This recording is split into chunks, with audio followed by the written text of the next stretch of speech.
నమస్తే friends, welcome back to honey Anu kitchen. ఇవాల్టి special recipe Bathukamma special అండి. మక్క లడ్డు నోట్లో వేసుకుంటే వెన్నెలా కరిగిపోతుంది. దీని టేస్ట్ మాత్రం అంటే చాలా బాగుంటుంది. చాలా ఇష్టంగా కూడా తింటారు. సద్దుల బతుకమ్మకు ఇలా ఆ దేవునికి నైవేద్యంగా పెడతారండి. ఇలా లడ్డూలే కాదండి, పొడి పొడిగా అంటే మక్క సత్తులాగా కూడా చేసి పెడతారండి.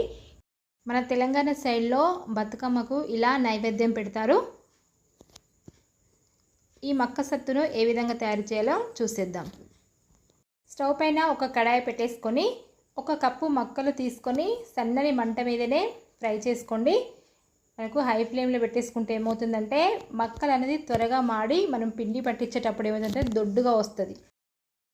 కాబట్టి సన్నని మంట మీదనే వేయించుకోండి. చూడండి, మనకు ఈ విధంగా వేగాలి. ఇలా వేగిన తర్వాత వీటిని ఒక ప్లేట్లోకి తీసుకొని పూర్తిగా చల్లారనివ్వాలి. అప్పుడే మనము గిర్నికి పట్టించిన మనం మిక్సీ చేసుకున్న మనకు కరెక్ట్గా వస్తుంది పిండి అనేది. మనకు ఎక్కువ అయితేనేమో ఇలా మిల్లుకి ఇచ్చుకొని పట్టించుకోండి. అదే కొద్ది అయితేనేమో మీరు మిక్సీ పట్టేసుకుంటే సరిపోతుందండి.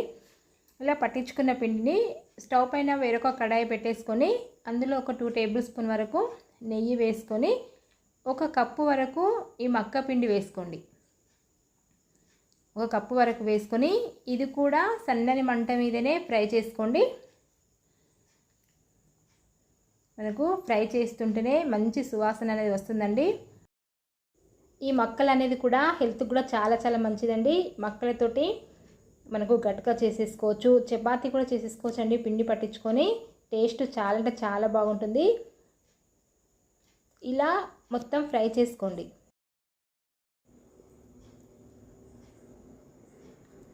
చూడండి, మనకు ఈ విధంగా కలర్ అనేది రావాలి.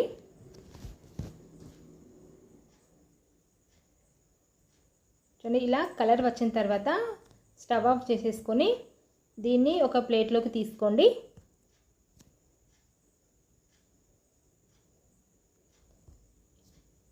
ఇలా తీసుకున్న తర్వాత కొంచెం చల్లారనివ్వండి. కొద్దిగా చల్లారిన తర్వాత ఒక కప్పు తురిమిన బెల్లం వేసుకోండి.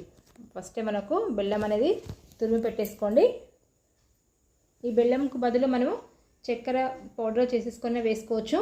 అలా అయినా టేస్ట్ బాగుంటుందండి. కాకపోతే కొంచెం బెల్లం వేస్తే ఈ మక్క లడ్డుకు రుచి అనేది చాలా బాగుంటుంది. ఇలా మొత్తం కలుపుకున్న తర్వాత ఎండు కొబ్బరి ఒకటి తీసుకొని ఇలా తురుముకొని వేసుకోండి. ఇది ఒక 1/2 కప్పు వరకు అవుతుంది. ఇది వేసుకొని కొద్దిగా ఇలాచీ పౌడర్ చేసుకొని ఒకసారి మొత్తం పిండిని కలుపుకోండి.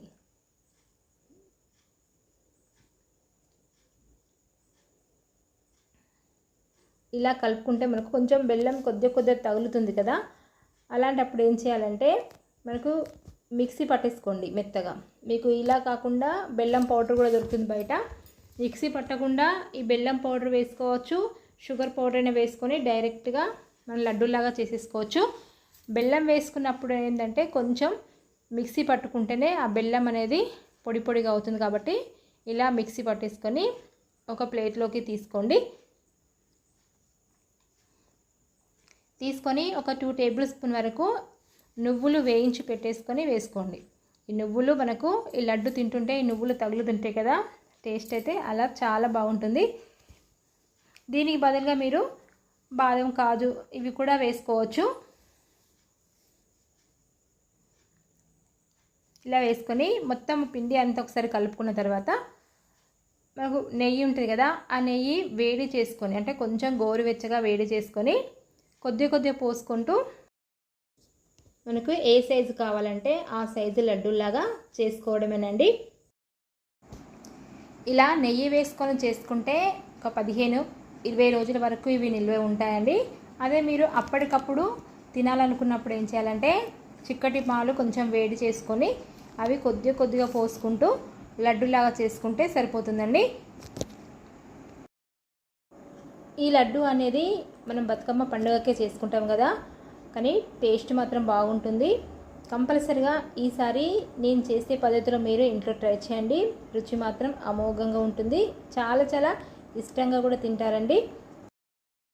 ఈ మక్కలతోటి ఈ ఒక్క లడ్డూయే కాదండి, మనము గటకలాగా చేసేసుకోవచ్చు, లేదంటే మనకు చపాతీలాగా కూడా చేసేసుకోవచ్చు అండి.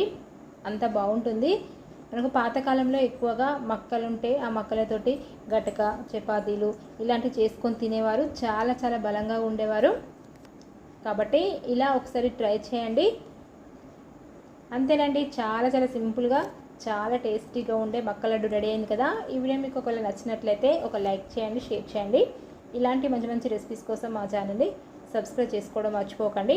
Thank you for watching. Bye friends. Bye bye friends.